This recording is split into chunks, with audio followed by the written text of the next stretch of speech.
یہ کہتے ہیں کہ بعض بڑے برانڈز ہوتے ہیں، ان کے ہیئر ریموور ہوتے ہیں جو لیزر مشین ہوتی ہیں، حقیقتاً وہ چہرے پہ یوز کریں تو بال ریموو ہو جاتے ہیں اور کافی عرصے بعد پھر ان کی آتے ہیں، یا گروتھ بہت ہی ہلکی ہو جاتی ہے، کم ہو جاتی ہے۔ ایسے لیزر مشینز کا استعمال شرعاً جائز ہے یا نہیں؟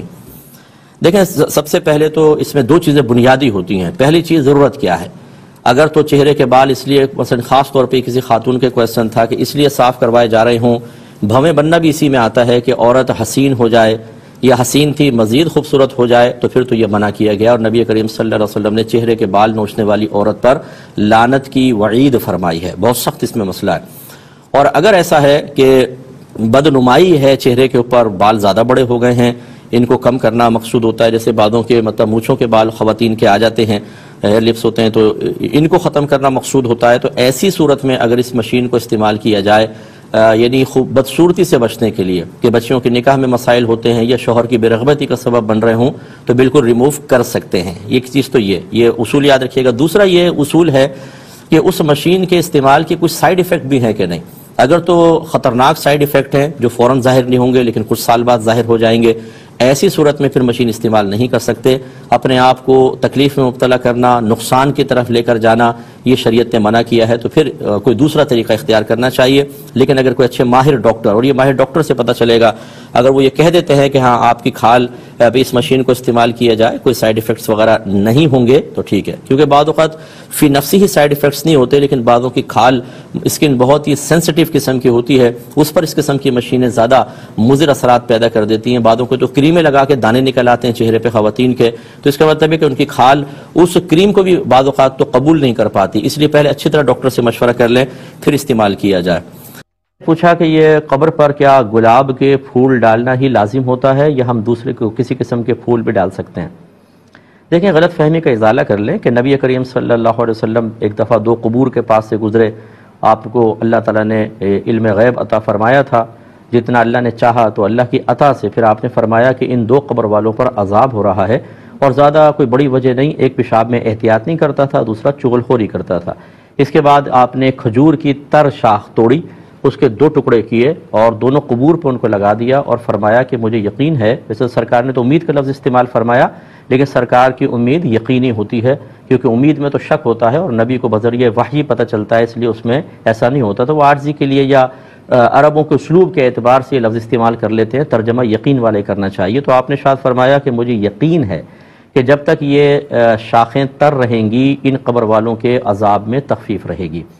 تو اس سے ایک نتیجہ نکالا فقہا نے کہ اس کا مطلب یہ ہوا کہ جب تک کوئی چیز تر رہتی ہے وہ اللہ تبارک و تعالیٰ کا ذکر کرتی ہے، یہی اس کے عذاب میں تخفیف کا سبب بنے گی۔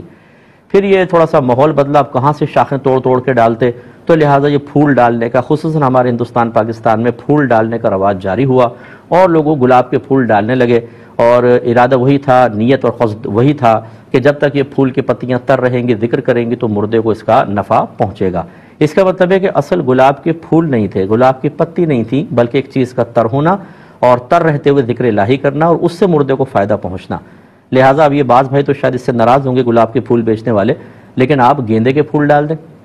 انتہائی سستے بھی ملیں گے اور کام وہی ہوگا کیونکہ وہ ذکر الہی کر رہے ہیں۔ آپ پتے توڑیں اور پتے توڑ کر ڈال دیں قبر کے اوپر، جب تک پتے تر رہیں گے وہ ذکر الہی کرتے رہیں گے۔ گلاب کے پھول ڈالنا ہی کوئی لازم نہیں ہے، تو یہ اتنے مہنگے کر دیتے ہیں شب برات کے اندر، جو مطلب یہ کہ 50 روپے کے شاید کلو ملتے ہیں، وہ 200 250 300 600 روپے تک کلو۔ اور ہمارے لوگ جو ہے وہ کسی چیز کی ابتدا کو جاننے کی زحمت گوارا نہیں کرتے، اس کے پیچھے لاجک کیا ہے کچھ معلوم نہیں، رسم پہ چلتے ہیں، بس گلاب کے پھول ڈالتے دیکھا گلاب کے پھول ہی ڈلیں گے، وہ آپ کو اور پھول ڈال لیں، آپ کا کم پیسہ بھی لگے گا اور فائدہ وہی ہے۔ تو امید ہے کہ آپ بات سمجھ گئے ہوں گے۔ کسی بہن نے کہا کہ کیا کسی نابالغ لڑکے اور نابالغ لڑکی کو قبرستان لے جانا شرعاً جائز ہے؟ جیسے ہم فاتحہ وغیرہ پڑھنا جا رہے ہوں تو بچوں کو ساتھ لے جائیں، کیا حکم شرع ہے؟ دیکھیں، لڑکوں کو تو لے جائیں، بچیوں کو حتی الامکان نہ لے کے جائیں، یہ بہت ہی بہتر ہوتا ہے، کیونکہ ایک تو عورتوں کا ویسے ہی قبرستان جانا غیر ضروری ہے، مطلب یہ کوئی زیادہ مستحب عمل تھا قبور کی زیارت، اور فقہا نے فرمایا کہ صرف ایک مستحب یعنی افضل کام کو پورا کرنے کے لیے عورت گھر سے نکلے، یہ مناسب نہیں ہے، تو اس لیے بچیوں کو نہ لے کے جائیں کہ آگے پھر یہ عادت پختہ ہو جائے گی اور بڑے ہو کر بھی جائیں گی، تو اس لیے نہ لے کے جائیں۔ بچوں کو آپ لے جا سکتے ہیں۔ لیکن وہ بھی ایسے ٹائم میں لے کر جائیں کہ جب سنسان بہت زیادہ نہ ہو، رات کا اندھیرا نہ ہو، کیونکہ جنات وغیرہ ایسی جگہوں پر ہوتے ہیں اور بعض اوقات وہ اثرات مرتب کر سکتے ہیں۔ اسی لیے نبی کریم صلی اللہ علیہ وسلم نے صحابہ کرام سے ارشاد فرمایا کہ جب مغرب کا وقت ہو جائے تو فوراً بچوں کو گھر میں داخل کر کے دروازے لگا لو، کیونکہ اس وقت ایک ایسی مخلوق پھیلتی ہے جسے تم نہیں دیکھتے۔ تو شارحین نے اس کے بارے میں یہی فرمایا کہ یہ جنات ہوتے ہیں جو رات کے اندھیروں میں باہر نکلتے ہیں، اور پھر ایسا ہو سکتا ہے کہ وہ بچوں پہ خاص طور پر آسانی سے اثر انداز ہوتے ہیں، خصوصاً لڑکیوں پر، اس لیے تھوڑی سی احتیاط کرنی چاہیے۔ یہ بہن نے پوچھا کہ میرے ہسبینڈ جو ہیں وہ باہر ملک میں جاب کرتے ہیں، تو کیا میں ان کے پیٹھ پیچھے فیملی میں سے ہی، فیملی فرینڈز میں سے جن میں میل بھی ہیں اور فیمیل بھی ہیں، ان کو اپنے گھر پر بلا سکتی ہوں یا نہیں؟ دیکھیں، شوہر آپ کے یہاں ہوتے، باہر ہوتے، شوہر کی اجازت سے بلاتی یا اجازت سے نہ بلاتی، بہرحال نامحرم کو تو آپ گھر میں نہیں بلا سکتی۔ یعنی گھر میں بلانے کا مطلب بے پردہ ان کے سامنے آنا۔ ویسے تو آتے ہیں گھر میں، آپ لیڈیز سائڈ پر ہیں اور مرد جو ہیں وہ ڈرائنگ روم وغیرہ میں بیٹھے ہوئے ہیں، تو اس میں تو کوئی مسئلہ نہیں ہے، لیکن ایک ہوتا ہے کہ باقاعدہ گیٹ ٹوگیدر ہے، صاحب بیٹھے ہوئے ہیں، باتیں کر رہے ہیں، ہنسی مذاق ٹھٹے ہو رہے ہیں، اپنے ماضی کے واقعات یاد کیے جا رہے ہیں۔ یہ تو اگر شوہر موجود ہو کر پرمیشن بھی دے تب بھی شرم جائز نہیں عورت کے لیے، کہ چاہے شادی شدہ نہ بھی ہوتی تب بھی نامحرم سے اس طرح کا میل جول صحیح نہیں ہے۔ اور شادی کے بعد تو معاملہ اور زیادہ سینسٹیو ہو جاتا ہے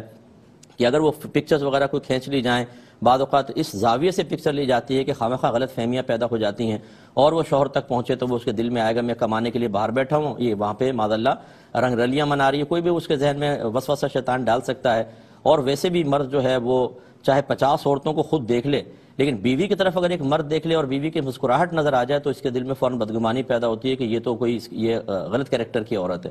تو یہ بھی آپ کے گھر کے خرابی کے لیے بہت زیادہ خطرناک سچویشن ہو سکتی ہے کہ اس سے دل میں بدگمانیاں پیدا ہوں تو آپ کے گھر خراب ہوگا۔ تو آپ مردوں کو بالکل نہ بلائیں، اپنی سہیلیوں کو بلائیں، کزنز آپ کی فیمیل کزنز ہیں ان کو آپ بلائیں، بالکل آپ بیٹھیں باتیں کریں، اور بہتر یہ ہے کہ ہر اس طرح کی گیدرنگ سے پہلے اپنے شوہر سے پرمیشن لے لیں، اس سے اچھا اعتماد قائم ہوتا ہے، ایک دوسرے پہ ٹرسٹ بڑھتا ہے کہ بھئی میں اگر آپ اجازت دیں تو کچھ سہیلیوں کو بلا لوں گھر میں اکیلی ہوتی ہوں تو چلیں دعوت ہو جائے گی، کہیں چلو یس، یا ساس بھی ساتھ ہیں تو چلو، لیکن شوہر کی پرمیشن سے تو اس سے بہت اچھا ایک اثر مرتب ہوتا ہے۔ لیکن میل سے تو آپ بالکل اجتناب کریں، خواہ اپنے گھر کو خراب کرنے کی ایک کوشش ہوگی۔ یہ کہتے ہیں کہ ہم دوست بیٹھ کے باتیں کر رہے تھے تو ایک میرے دوست نے کہا کہ جب نبی کریم صلی اللہ علیہ وسلم طائف تشریف لے گئے اور آپ کو لوگ پتھر مارنے لگے، اگر اس وقت آپ سی بھی کر دیتے تو معاذ اللہ آپ کی، اس نے تو معاذ اللہ نہیں کہا، یہ میں کہہ رہا ہوں، تو اس نے کہا کہ آپ کی نبوت چلی جاتی، یہ آپ کے لیے ایک امتحان تھا، کیا حکم شرع ہوگا؟ دیکھیں نبی کریم اگر آہ بھی فرما دیتے، سی بھی فرما دیتے، اس سے نبوت کے زوال کا کیا تعلق؟ یہ ہمیشہ عقیدہ یاد رکھیے کہ نبوت کا زوال کبھی نہیں ہوگا، ولایت کا زوال ہو سکتا ہے۔ زوال کا مطلب کیا ہے؟ اللہ تعالیٰ کسی کو ولایت دے اور واپس چھین لے، یہ ہو سکتا ہے، لیکن نبی کو نبوت دے تو کبھی بھی نبوت زائل نہیں ہوگی، یہ یاد رکھیے۔ اگر کوئی ضعیف روایتوں میں آپ نے یوں پڑھا کہ جی کسی نبی کا سر کو چیرا جانے لگا اور انہوں نے سی کرنے لگے تو اللہ تعالیٰ نے بیان فرمایا کہ سی بھی کی تو نبوت کی فہرست سے نام خارج کر دوں گا، یہ اس قسم کی روایات مطلب یہ کہ وہ ایک اللہ اور اس کے اگر ثابت بھی ہو جائیں تو اللہ اس کے نبی کا ایک معاملہ تو ہے، لیکن مسلمہ اصول یہی ہے کہ کبھی سلب نبوت نہیں ہوگا۔ اس لیے شخص کا یہ حکمن کہنا، ایک بالکل شورٹی کے ساتھ کہنا کہ اگر سی ہو جاتی تو نبوت زائل ہو جاتی، اس کا مطلب ہے کہ جو کہ اسلامی بنیادی عقیدہ ہے اس کے خلاف اس کا عقیدہ ذہن میں ہے، اور بغیر کسی دلیل کے اس نے نبی کریم صلی اللہ علیہ وسلم کی طرف اس بات کو منسوب کیا۔ لہٰذا ہمارا مشورہ یہ ہوگا کہ اس کو فوراً تجدید ایمان اور تجدید نکاح کروائیں، بلکہ جتنے وہاں بیٹھے ہوئے تھے ان سب کو بھی کرنا چاہیے، کیونکہ غلط بات سن کر آپ سب خاموش رہ کے اس کو تائید کی، احتیاطاً آپ بھی کریں۔ اور اس قسم کی میں آپ کو مشورہ دوں گا، جب دین کی ABC نہ آتی ہو تو دینی معاملات کے اندر اپنے رائے کو کا اظہار نہ کریں۔ آپ دنیاوی طور پہ کر لیں، سیاست آپ کو نہیں آتی تب بھی آپ اس میں رائے کا اظہار کر سکتے ہیں، کر لیں، لیکن دینی معاملات میں اگر آپ نے پہلے دین کو نہیں سیکھا، اگر ذرا بھی غلط جملہ نکل گیا تو آپ کی جہالت، لا علمی، کم علمی، یہ بروز قیامت جہنم میں جانے کے لیے عذر نہیں بن سکتی کہ اللہ تعالیٰ مجھے تو پتہ ہی نہیں تھا۔ تو جواب غالباً یہ ہوگا کہ جب پتہ نہیں تھا تو پھر کیوں اس معاملے میں انوالو ہوئے؟ اگر تو دین کے معاملے میں سب کچھ کہنا اپنی طرف سے جائز ہوتا تو پھر قرآن کی حاجت کیا تھی؟ حدیث کی حاجت کیا تھی؟ کیوں ان کے اندر لیمیٹیشنز قائم کی گئیں، قیودات بیان کی گئیں، شرائط، کنڈیشنز لگائی گئیں، ان میں احکام بیان کیے گئے؟ اس لیے کہ اس کے مطابق ہمیں ڈھلنا ہے، یہ نہیں ہے کہ اپنی مرضی کے مطابق دین کو جس طرح چاہیں کسی بھی چیز کو دین میں داخل کریں، اس کا نام دین رکھ دیں، یہ نہیں ہوتا ہے۔ تو آئندہ اس طرح کی آپ لوگ گفتگو سے اجتناب کریں۔ ایک یہ کہتے ہیں کہ ایک ہمارے یہاں خاتون تھیں، مہمان آئے کوئی، تو انہوں نے کہا جی مہمان تو خدا کا روپ ہوتا ہے، اس طرح کا جملہ کہنا کیسا ہے؟ دیکھیں بالکل غلط ہے. خدا کا روپ کا کیا مطلب ہے؟ خدا کا روپ کا مطلب خدا کی چلتی پھرتی ایک تصویر معاذ اللہ، خدا کا ایک عکس، اور یہ تو کفریہ جملہ ہے. ہاں یہ کہہ سکتے ہیں کہ مہمان خدا کی رحمت ہوتا ہے، اللہ کا انعام ہوتا ہے، یا سبب انعام ہوتا ہے، نزول رحمت کا سبب بن جاتا ہے. یہ جملے اچھے ہیں، لیکن یہ جملہ کہنا بہرحال اس میں احتیاطاً، یہ نہیں کہیں گے کہ وہ کافرہ ہو گئیں، لیکن یہ قول کفر ضرور ہے. احتیاطاً ان کو تجدید ایمان اور تجدید نکاح کرنا چاہیے، یہ ایسا نہ کہیں. ایک بھائی نے کوشچن کیا کہ بعض اوقات مرغے کے ملاپ کے بغیر ہی مرغی انڈا دے دیتی ہے، ایسا انڈا کھانا کیا شرعی حیثیت رکھتا ہے؟ دیکھیں بالکل جائز ہے، کیونکہ وہ مرغی کے جسم کا جزو ہے. جیسے مرغی کے تمام اعضاء ہم کھا سکتے ہیں جن میں گندگی کی ملاوٹ نہ ہو، گندگی براہ راست نہ ہو، وہ کھا سکتے ہیں. ایسی انڈا بھی اندر سے بالکل پاکیزہ صاف ستھرا ہوتا ہے، ایک اس میں مادہ ہے. تو یہ نہیں ہے کہ نر کی وجہ سے انڈا ہوگا تو پھر ہم اس کو جائز کہیں گے. انڈا فی نفسی بھی جائز ہے. جیسے مرغی کا گوشت آپ کھاتے ہیں، کلیجی کھاتے ہیں اور دیگر چیزیں کھا رہے ہیں، اس میں کوئی مرغے کے ملاپ سے ہی وہ گوشت پاک کوئی ہوتا ہے، وہ تو فی نفسی ہی پاک ہے. اسی طرح انڈا بھی آپ بالکل کھا سکتے ہیں چاہے مرغے کا ملاپ ہو یا نہ ہو. خلاصہ کلام اینڈ کرتے ہیں اس کو. مفتی اکمل صاحب، آپ نے جو بھی توجہ دلائی اسی سے متعلق سوال آیا کہ اپنے ارد گرد لوگوں پہ نظر رکھیں، ان کی جتنی ہیلپ کر سکتی ہیں وہ کر دیں. اب مجھے بڑا ایک سوال آیا جو درپیش آنے والا مسئلہ لگتا ہے مجھے، کہ ہم جانتے ہیں کہ ہمارے پڑوسیوں میں، رشتہ داروں میں ایسے لوگ ہیں جو کہ وائٹ کالرز ہیں، وہ مانگنے والے نہیں ہیں، وہ کبھی ہاتھ نہیں پھیلائیں گے، لیکن ہمیں پتہ ہے کہ ان کا گزر بسر ایسے ہو رہا ہے کہ اگر وہ گھر بیٹھ گئے تو گھر میں کھانا بنانا مشکل ہو جائے گا. لیکن دینا بھی چاہتے ہیں ان کو کچھ رقم یا کچھ بھی، لیکن ہم ان کو اس عنوان سے دے بھی نہیں سکتے کہ آپ یہ پیسے رکھ لیں، آپ کے کام آئیں گے، کہ ان کی تصدیق نہ ہو. تو ہماری بے شک دل میں نیت ہو صدقے کی، لیکن ہم ان کو کوئی چیز تحفے کے عنوان سے دے سکتے ہیں کہ یار یہ اپنے یہ بچوں کے لیے رکھ لیجئے گا، یعنی اس کسی بھی طریقے سے اس کو کوئی اور نام دے کر، تو وہ صدقے اور اسی میں کاؤنٹ ہو جائے گا؟ جی بالکل، یہ تو نفلی صدقے کے بارے میں آپ کلام کر رہے ہیں. اگر زکوٰۃ کسی کو دینی ہو نا، زکوٰۃ، جی جی، اور اس کی عزت نفس کے مجروح ہونے کا اندیشہ ہے تو وہ بھی آپ ایز اے گفٹ دے سکتے ہیں. اچھا، عیدی کہہ کر دے سکتے ہیں، تحفہ کہہ کے دے سکتے ہیں، بچوں کے ہاتھ میں پیسہ رکھ سکتے ہیں، اس سے زکوٰۃ بھی ادا ہو جائے گی. تو دل میں نیت ہونی چاہیے. ٹھیک ہے. اچھا، الکوہل والے کے مسئلے میں آج میں کوئی ٹی وی پروگرام دیکھ رہا تھا، اس میں ایک اچھی بات کسی نے بتائی تھی. وہ تھی تو وہ ریسیپی کا، اچانک میں تو دیکھتا نہیں ہوں لیکن دیکھ لو، انہوں نے کہا الکوہل یوز کرنے کے بعد بہنیں چولہے کے قریب زیادہ نہ جائیں، یعنی فوری طور پہ، کیونکہ یہ آگ پکڑتا ہے فوراً. اچھا، ایسا نہ ہو کہ خدا نخواستہ استعمال کریں اور آگ پکڑ لے. چولہے سے ذرا احتیاط. ٹھیک. ایک انہوں نے کہا کہ کسی صاحب نے بیان کرتے ہوئے کہا کہ کسی محفل میں، نعت خوانی کی محفل ہو یا اور کوئی محفل ہو، بیانات وغیرہ ہوتے ہیں، اس میں صرف لنگر کھانے کی نیت سے جانا حرام ہے، کیا یہ صحیح بات ہے؟ تو دیکھیں صحیح بات نہیں ہے، سخت حکم لگا دیا. شاید ان کا مقصد یہ ہوگا کہ بھئی اللہ کے لیے جانا چاہیے، آپ لنگر کے لیے جا رہے ہیں، اس وجہ سے یہ منع ہے. اس نیت کو آپ خلاف مستحب تو کہہ سکتے ہیں، لیکن اگر کوئی صرف لنگر کھانے کے لیے ہی آیا، اس کا ارادہ ہی نہیں تھا محفل وغیرہ کے اندر بیٹھنے کا، جیسے کھانے کا عام اعلان ہوتا ہے اور بہت سارے لوگ آخری وقت میں آ کے لنگر وغیرہ کھانا شروع کر دیتے ہیں اور وہاں پہ عام اجازت ہوتی ہے. ایسا بھی نہیں ہوتا کہ جو پوری محفل میں بیٹھا ہے اسی کے لیے لنگر ہوگا، باقی کو منع کر دیا جائے. اگر ایسا ہوتا تو پھر تو منع کیا جاتا، لیکن منع نہیں ہوتا، اذن عام ہوتا ہے، وہ برکت کے لیے کھانا کھلایا جاتا ہے. تو بہرحال صرف اگر کوئی کھانے کی نیت سے بھی آیا تو وہ محفل کے ثواب سے تو محروم ہوگا، لیکن ایسا نہیں ہے کہ خدا نخواستہ اس کے لیے وہ کھانا حرام ہو جائے، وہ کھا سکتا ہے. جن صاحب نے یہ بیان کیا ان سے اگر ان کا قصد و ارادہ پوچھا جائے تو ہو سکتا ہے وہ کسی اچھی جہت سے کوئی حکم لگا رہے ہوں تو ان کو فوراً ان کا رد بھی نہیں کیا جائے گا. لیکن یہ مسئلہ یہ جو میں نے آپ کو عرض کیا اور ان سے ان کا مقصد پتہ کریں گے، ہو سکتا ہے وہ کسی دلیل اور کسی خاص پہلو کی وجہ سے اس کو منع کر رہے ہوں، پھر پاسبل ہو بھی سکتا ہے.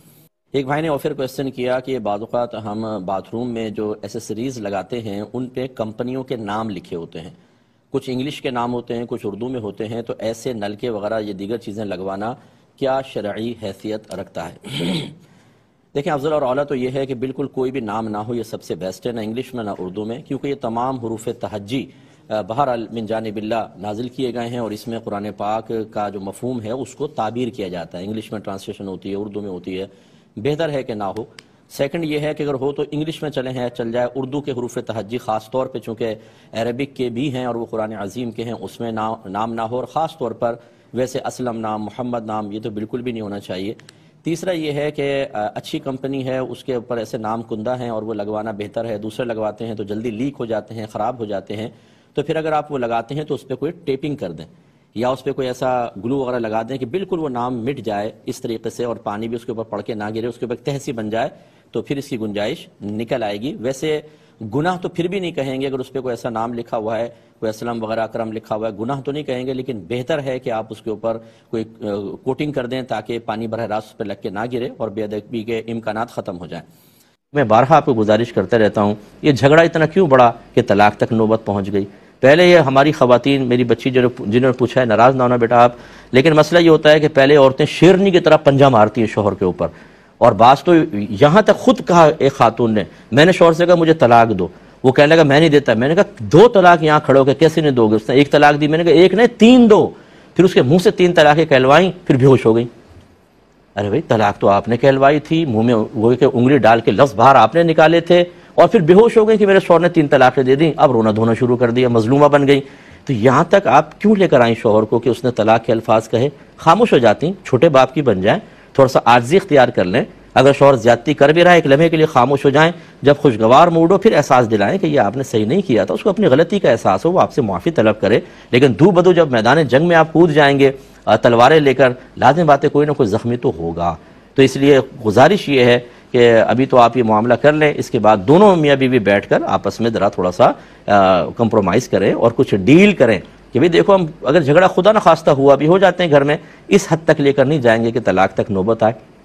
آپ بھی ٹینس میں، میں بھی ٹینس میں، اور ہم اپنے بچوں کے لیے اچھے رول ماڈل بنیں گے۔ ہمارے بچے ہمیں دیکھ کر جب دیکھیں ہمارے چہرے پہ پھیلی ہوئی مسکراہٹ ہو، اطمینان ہو، ہماری نگاہوں میں پیار و محبت ہو، یہ نہیں کہ آنکھیں شعلے نکال رہی ہوں، زبان سے گندے الفاظ نکل رہے ہوں، شوہر ہاتھ اٹھا رہا ہو اور بیوی کہہ رہی ہو مار کے بتاؤ میں اپنے بھائیوں کو فون کرتی ہوں، اور بچے سہمے سمٹے ہوئے بیچارے کوئی پردے کے پیچھے، کہیں ان کی آنکھیں پھٹی ہوئی ہیں، چہرے کے رنگ فق ہیں، کیا سبق دے رہے ہیں، کیا درس دے رہے ہیں آپ اپنے بچوں کو؟ یہی کریں وہ اپنی بیویوں کے ساتھ۔ وہ لڑکی آپ کی اگر بیٹی ہے وہ اپنے شوہر کے ساتھ اسی طرح بدتمیزی کرے جیسے آپ کر رہی ہیں، یہ طریقہ کار بالکل غلط ہوتا ہے۔ جتنے مجھے سن رہے ہیں خدا را برا مانے بغیر ذرا سوچیں۔ مجھے ایک کپل نے مجھے بتایا، اب وہ کہاں کے تھے میں نہیں آپ کو بتاتا ہوں، کہ ہم دونوں لڑ رہے ہیں، بہت عرصہ گزر چکا ہے، ہماری لڑائی جھگڑے ہی ختم نہیں ہوتے، ہماری ایک بچی ہے اس نے شادی سے انکار کر دیا ہے، اور اس کی ایج بھی وہ اوور ایج ہوتی جا رہی ہے، لیکن وہ کہتی ہے اگر شادی کے بعد یہی انجام ہونا ہے جو آپ دونوں کرتے رہے ہیں تو میں ایسی شادی سے دور ہوں۔ مانتی نہیں ہے وہ بچی شادی کرنے کے لیے۔ آپ نے اپنے طرز عمل سے اس کے ذہن میں خوف بٹھا دیا ہے، اسے نفسیاتی طور پہ ایک ایسے ڈر میں مبتلا کر دیا ہے کہ وہ سوچتی ہے کہ جب میں شادی کروں گی یہی انجام ہوگا۔ بتائیں آپ نے بچوں کے ساتھ اچھا کیا یا برا کیا؟ جتنے مجھے سن رہے ہیں اس وقت میاں بیوی، میں گزارش کرتا ہوں ذرا تنہائی میں بیٹھ کر اپنے بارے میں غور کریں کہ آپ یہ طرز عمل جو اختیار کیے ہوئے ہیں یہ خود آپ کے لیے دنیاوی لحاظ سے، اخروی لحاظ سے، اور خصوصاً آپ کے بچوں کے لیے کتنا مفید اور کتنا نقصان دہ ہے۔ مجھے اللہ کی رحمت سے امید ہے کہ اللہ تعالیٰ آپ کو ضرور اچھی راہ دکھائے گا۔ ایک کہتے ہیں کہ بعض گانے ایسے ہیں کہ جنہیں ہم سنیں تو نماز پڑھنے کو دل چاہتا ہے، نیکی کرنے کو دل چاہتا ہے۔ یہ اتنا حصہ جب میں نے پڑھا تو میں حیران ہوا کون سا گانا سن لیا۔ پھر اس نے بتایا کہ کچھ ڈراموں کے اندر ایسے گانے سانگس رکھے گئے ہیں جو مذہبی قسم کے ہیں، اور جیسے ترانے ہوتے ہیں جوشیلے ترانے کے، ان کو سننے کے بعد اس طرح کا جذبہ بیدار ہوتا ہے، تو ان کو سننا جائز ہے یا نہیں ہے؟ دیکھیں موسیقی کے بارے میں ہمارے مذہب اسلام میں 2 بڑی رائے ہیں۔ بعض علماء اس کی اجازت دیتے ہیں اور بعض منع کرتے ہیں۔ یعنی جو اجازت دیتے ہیں وہ بھی اس وقت کہ جب اس میوزک کے ساتھ اچھی چیز ہو، اللہ کی حمد ہے، نعت ہے، یا کوئی اسی طریقے سے اچھے ترانے ہیں کہ جس سے جوش جہاد بڑھے، جس سے انسان اللہ کی طرف مائل ہو، اس کی گنجائش ہے۔ بعض مطلقاً منع کرتے ہیں، وہ اس لیے منع کر دیتے ہیں کہ اگر ہم اس کی اجازت دیں گے تو عوام کبھی لیمیٹیشنز کے اندر رہتی نہیں ہے، وہ قیودات اور شرائط کے لحاظ نہیں کرتی، وہ پھر جا کر دوسری طرف بھی چلے جائیں گے، وہ اس احتیاط کی وجہ سے منع کرتے ہیں۔ تو اس لیے چونکہ بعض علماء اس کی اجازت بھی دیتے ہیں، اگر وہ ایسا ترانہ ہے واقعی، جیسے جنگ کے اندر تو مطلقاً ہم بھی یہ کہیں گے، حالانکہ میں اس کا اسی گروپ کے اندر ہوں، لیکن ہم اس کے قائل ہیں کہ جنگ کے اندر جو ترانے بجائے جاتے ہیں جس سے جوش جہاد پیدا ہوتا ہے، جنگ کا جذبہ پیدا ہوتا ہے، جیسے 71 کی جنگ میں اور 65 کی جنگ کے اندر ہوا کہ ترانے پڑھے گئے اور وہ لوگوں میں عام کیے گئے، تو وہ بجلی بھر دیتے ہیں آدمی کے اندر۔ اب یہ بہرحال یہ آج کے دور کے اعتبار سے، ورنہ صحابہ کرام علیہم الرضوان نے بھی جنگیں کی، وہ اپنے ساتھ خطباء کو لے کر جاتے تھے، بہترین تقریر کرنے والوں کو، اور جنگ سے پہلے ایک عظیم تقریر ہوتی تھی جس میں وہ جہاد کی آیات اور مرنے کے بعد جنت میں داخلہ، شہید کے درجات وہ جوشیلا بیان کرتے تھے۔ تو پھر صحابہ کرام کے اندر خون، بلڈ سرکولیشن شروع ہو جاتی تھی، وہ کہتے تھے بس اب اجازت دیں اور پھر ہم جا کر یا تو شہید ہوں یا سامنے والوں کو جہنم واصل کریں۔ تو اب لیکن ماحول بدل گیا ہے، اب یہ کہ اکثر لوگ جو ہیں وہ تقریریں وغیرہ کم سنتے ہیں اور وہ اس طرف زیادہ ہیں۔ تو بہرحال اگر کوئی اس قسم کا واقعی ترانہ ہے کہ جس میں تھوڑا بہت میوزک ہے لیکن آپ کی توجہ دین کی طرف ہوتی ہے، جذبہ جہاد بڑھتا ہے، آپ اسلام کی طرف اپنے قلب کا میلان محسوس کرتے ہیں، تو فی زمانہ اس کی گنجائش نکل سکتی ہے، لیکن اگر آپ یہ سمجھتے ہیں کہ اس کو کرنے کے بعد میوزک کی وہ محبت پیدا ہوگی کہ پھر میں گانے دوسرے بھی سننے لگوں گا فحش قسم کے، تو بھائی پھر راہ عافیت یہ ہے کہ جذبہ کسی اور چیز سے بڑھا لیں، قرآن پڑھیں، حدیث پڑھیں، علماء کی تقریریں سنیں، اس طرف مائل ہوں۔ امید ہے کہ آپ تھوڑا سا اس کو اس وقت کی قلت کے ساتھ جو سمجھایا اس کو سمجھ گئے ہوں گے۔